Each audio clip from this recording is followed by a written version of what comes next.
Не основното, току вишото јавно обвинителство во Битола го променило ставот за враќањето на пасошот на бизнисменот и почесен конзул на Белорусија во Македонија Борче Марковски по приложената гаранција од околу 5 милиони евра. Откако одбраната повторно побарала укинување на мерката за одземање на патната исправа, предметот бил рефериран до вишото обвинителство, кое наложило јавниот обвинител во Струга да даде позитивно мислење за барањето. Првично на 15 јуни, основното јавно обвинителство во Струга било против враќањето на пасошот, но по разгледувањето на предметот, вишиот јавен обвинител оценил дека со веќе определената гаранција е одстранета опасноста од бегство на обвинетиот.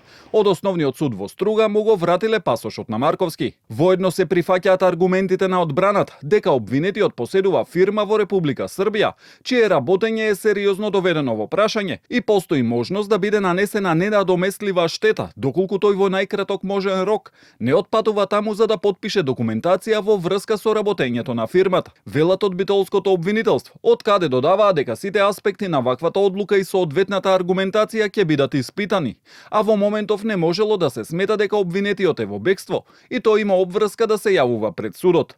Според информациите, Марковски вчера бил задржан на граничниот премин Табановце, но по извршените проверки му било дозволено да ја премине државната граница и да влезе во Србија. На него и на 8 други лица им се суди за дислокација на погонските станици од рудникот Осломе и во рудниците на рек Битола.